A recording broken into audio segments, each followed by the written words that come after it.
Hi guys, Alex here. Welcome back to Girl Talk. I've got a little bit of mess and a little bit of drama today for you guys. First, we're going to talk about Amberlynn's latest live stream and all the apology drama. And then we're going to talk about Foodie Beauty, who went live from Nader's house just yesterday. She uses his name now, and she actually showed a picture of her with him. All of our dreams have come true. And then we're going to talk about the phone call, as well as another reactor getting a phone call of their own. And are they related? All that and more coming up on today's Girl Talk. Let's just get right into it. Shall we? So in case you guys missed it, Amberlynn actually went live yesterday in a stream entitled Lemon Loaf, and it was another one of her 2-hour riveting Q&As where people just want drama, and Amber is there to deliver. Now, someone did ask her in this live stream if she's making more money now that she's doing these live streams rather than just uploaded vlogs, and she says that she is. I can only assume that we're going to get more and more couch content, which I'm not really here for. Honestly, it's getting really tired, and I can tell that Amberlynn is doing this because she doesn't want to show too much anymore. I have to say, if she's making just as much money or even more just by doing these live streams, that's probably all that we're going to see. I really miss the good old days when she was in that house with Eric and Ricky. Like, that was top tier Amber content, in my opinion. The summer of 2019, the 100 days of trolling, that was the golden age of Amber. And it seems like we are past that. And I don't know if we're ever going to get that again, which really upsets me. Like, honestly.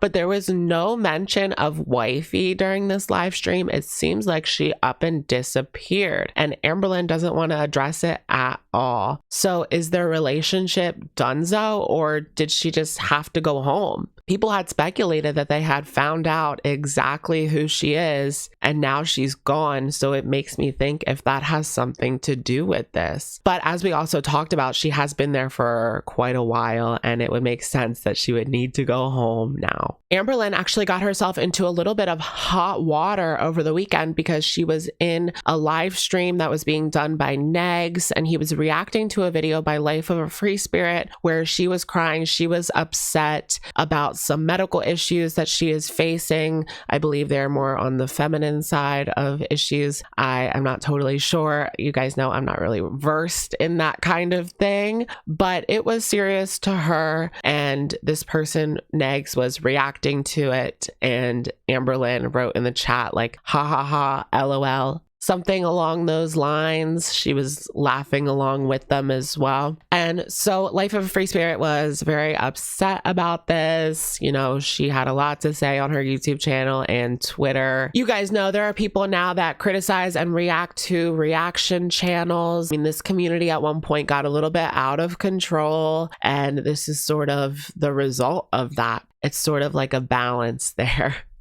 I guess it's all just a mess. But Amberlynn wrote in her community tab that she was sorry for what she did. She was sorry for laughing at these issues. She claims that she wasn't aware about what was going on and all that. So she did write an apology on her community tab. People had speculated that she didn't even write this apology. They said that, you know, the grammar was too good to be Amberlynn. I don't buy that story. I do believe that Amberlynn wrote this. I think that she is in like Trisha Paytas or Paris Hilton mode when she's doing videos on live stream, and sometimes that even translates into her community tab. But I feel like when she wants to be serious, she can be serious, and she can write at least on like a 10th grade level. You know what I mean? I mean, she wrote this apology, it wasn't accepted, and now she comes on live stream asking for an apology from Life of a Free Spirit, who does a lot of videos talking about Amberlynn. Now roll the clip. So when is Callie's apology to Amberlynn coming? She said some pretty horrific things about her. Why are the rules different for her? I actually really love that question. I am not saying, because what I did was wrong. Now I'm gonna take, like, I apologized. What I did was horrible. I'm a bitch. I'm evil. Shouldn't have done it. I'm a horrible person. Now I'm gonna step outside of the box, and I'm kind of curious myself. Callie, can I have an apology? I mean, that would be cool. Like, you've done some and said some really horrible things about me. So let me know what you guys think. Do you think this was a good apology? Do you think that she should have apologized even at all? Or she just seemed to have made it worse. But she also talked about obesetobeast during this live stream, who recently uploaded a video talking about Amberlynn. Now, she didn't get through the entire video. She said that it puts her in a very negative headspace when she watches any sort of critical video about her. In obesetobeast's video, he actually talks about how Amberlynn on one live stream said that she's not responsible for this community at all. And he seemed to disagree with that sentiment. Do you take any responsibility for the community you've created? Absolutely fucking not. I do not. And so the question was, do you take any responsibility for the community that you've created? And that was her answer, right? Which I think is a little interesting. She goes into it, but I would say just off the jump, everyone has some responsibility for their community. I have to disagree. All right, you guys. So next I wanted to head north of the border up to Canada to talk about Chantal, the gift that keeps on giving. Our foodie beauty. Does the drama ever stop? Well, no, it doesn't, because just yesterday she was back at Nader's. you want to say no? No. Okay. Hi, guys.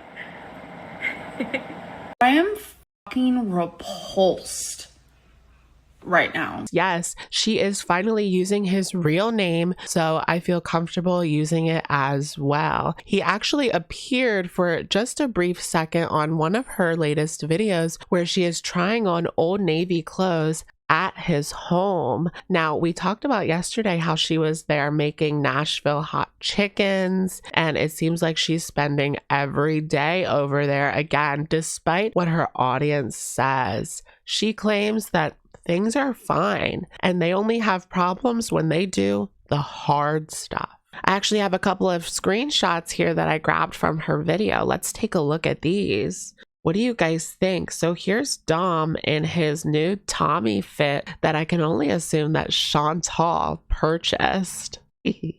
And here he is with her wearing a mask. So this is her proof to us that she does have a boyfriend. It's not all lies. Okay, we knew that, but wow, they seem like they're in love. And then she showed his six-pack abs to stick it to us. We can't even get a fatty. She left Dom's place at about 2 o'clock in the morning and went live on her drive home, in which it was raining really hard and she was having trouble seeing, and she had to pull over on the side of the road because it was just raining so hard. Now, she claims that they have different sleep schedules and she didn't want to stay there while he was asleep. She wanted to go home and hamburgerize bees. So that's what she did. But I was very paranoid because no, I was never in any mortal danger or danger like at all. He's not gonna walk here. Like I left him, like he actually like walked home. It took him 3 hours in the middle of the night, or like he left in the morning. I think he went back to his friends, and then that girl called, and then I got all mad and paranoid and I don't know. But he didn't even get mad at me. Like he's really trying, you know, like whenever he walked home, like he understood, like he's like, I know you're grieving and everything. All right, you guys, so I wanted to go ahead and bring up the phone call again. Now, we know that just yesterday I talked about how Foodie Beauty got a phone call allegedly, and she claimed that it was Sam and Yaba, which we know is just not the truth. But another person in this community got a call just yesterday during a live stream, and that is DC Media Girl, who says on her community tab that she's taking a few days off for Yom Kippur.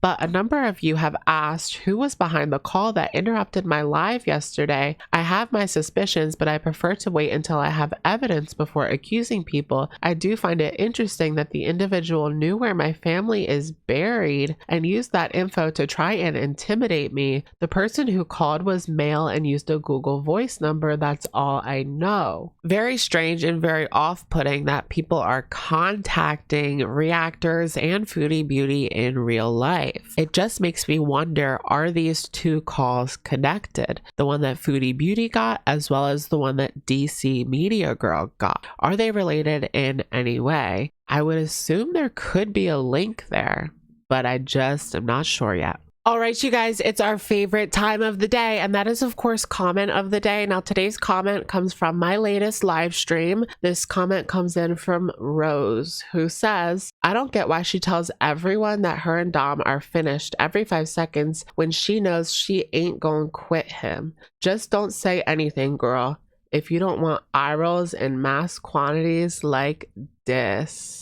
Yeah, that is true. She's been on again, off again with Dom for quite a few months now. Now, something that stuck out to me, just the fact that you said eye rolls, it got me thinking about Chantal, you know, her eyes darting back and forth. And she said on yesterday's live stream that she's worried that people are watching her. Like, she has this sense of paranoia in her everyday life, and that's what causes her eyes to be so shifty. She thinks that someone's watching her. Very strange. All right, you guys, that's going to be it for today's video. Just a quick little update on all things girl world. Let me know what you guys think in the comments down below. I will, of course, catch you guys in the next one. Bye, guys.